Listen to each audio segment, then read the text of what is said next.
মধ্যপ্রাচ্যে ইরান ও যুক্তরাষ্ট্র ইসরায়েলের চলমান সংঘাত ক্রমেই জটিল হচ্ছে। মার্কিন প্রেসিডেন্ট ডোনাল্ড ট্রাম্প আশাবাদ ব্যক্ত করেছিলেন যে ইরানের সঙ্গে সংঘাত দ্রুত শেষ হবে, কিন্তু তেহরান স্পষ্ট করে দিয়েছে যে যুদ্ধের নিয়ন্ত্রণ তারা নিজের হাতে রেখেছে।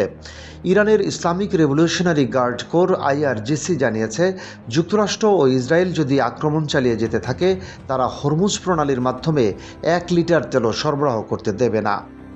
IRGCর মুখপাত্র মেজর জেনারেল আলী মোহাম্মদ নাইনি বলেছেন, এই অঞ্চলের ভবিষ্যৎ এবং যুদ্ধের সমীকরণ এখন আমাদের হাতে। আমেরিকান বাহিনী যুদ্ধ শেষ করতে পারবে না, তার সিদ্ধান্ত নির্ধারণ করবে ইরান। এ বক্তব্য স্পষ্ট বার্তা পাঠাচ্ছে, তেহরান ট্রাম্প প্রশাসনের হুমকি বা অর্থনৈতিক চাপকে ভয় পায় না। ইরানের নিরাপত্তা প্রধান আলী লারিজানি সামাজিক যোগাযোগ মাধ্যম এক্সে সতর্কবার্তা দিয়েছেন, ইরানের জনগণ ফাঁকা হুমকিতে ভীত নয়। আপনার চেয়েও শক্তিশালীরা আমাদের নিশ্চিহ্ন করতে পারেনি।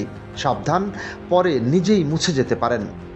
এছাড়া পার্লামেন্ট স্পিকার মোহাম্মদ বাঘের গালিবাফ জানিয়েছেন, ইরান যুদ্ধবিরতি বা সমঝোতার মাধ্যমে পিছনে সরার কোনো পরিকল্পনা করছে না। তারা বিশ্বাস করে যে আগ্রাসীকে এমনভাবে প্রতিহত করতে হবে যাতে ভবিষ্যতে ইরানের উপর আর কখনো হামলার পরিকল্পনা করা না যায়।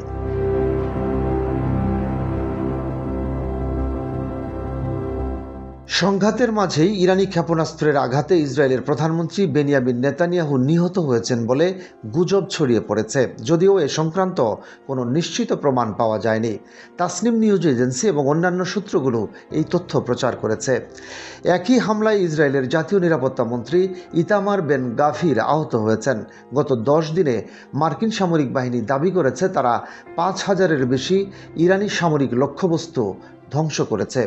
এর মধ্যে রয়েছে যুদ্ধ জাহাজ ও নৌযান, এয়ার ডিফেন্স সিস্টেম, ক্ষেপণাস্ত্র ও ড্রোন উৎপাদন কেন্দ্র, সামরিক যোগাযোগ কেন্দ্র এবং সামরিক কমান্ড কেন্দ্র। যদিও ইরানের পক্ষ থেকে এখনও ক্ষয়ক্ষতি ও হতাহতের সুনির্দিষ্ট তথ্য প্রকাশিত হয়নি। এই সংঘাতের অর্থনৈতিক প্রভাবও মারাত্মক। হরমুজ প্রণালী দিয়ে তেলের সরবরাহ বন্ধ হলে আন্তর্জাতিক জ্বালানি বাজারে সরাসরি চাপ পড়ে।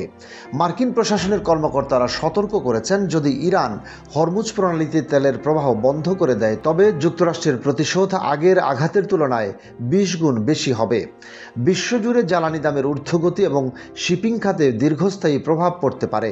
রাজনৈতিক বিশ্লেষকরা মনে করছেন, এই সংঘাত কেবল মধ্যপ্রাচ্যের স্থিতিশীলতার জন্য হুমকি নয়, বরং এটি আন্তর্জাতিক কূটনীতিক ও জ্বালানি বাজারের জন্য বড় চ্যালেঞ্জ তৈরি করছে। চীন, রাশিয়া এবং ফ্রান্স ইতিমধ্যেই ইরানের সঙ্গে যোগাযোগ শুরু করেছে যুদ্ধবিরতি নিয়ে আলোচনা করতে। তবে ইরান জোর দিয়েছে, তারা শুধুমাত্র আক্রমণ প্রতিহত করার পরই কোনো শান্তি আলোচনায় বসবে। সংক্ষেপে বলা যায়, মধ্যপ্রাচ্যের এই সংঘাতের পরিণতি এখন সম্পূর্ণভাবে ইরানের হাতে। ট্রাম্পের দ্রুত সমাপ্তির আশা বাস্তবে নিয়ন্ত্রণ হারাচ্ছে। আন্তর্জাতিক নিরাপত্তা, তেলের সরবরাহ এবং বিশ্বের জ্বালানি বাজারের প্রভাব ক্রমেই বেড়েই চলেছে। তেহরান, ওয়াশিংটনের কূটনৈতিক, সামরিক ও অর্থনৈতিক পদক্ষেপ আগামী সপ্তাহে পরিস্থিতিকে আরও তীব্র বা সমাধানমুখী করে তুলতে পারে।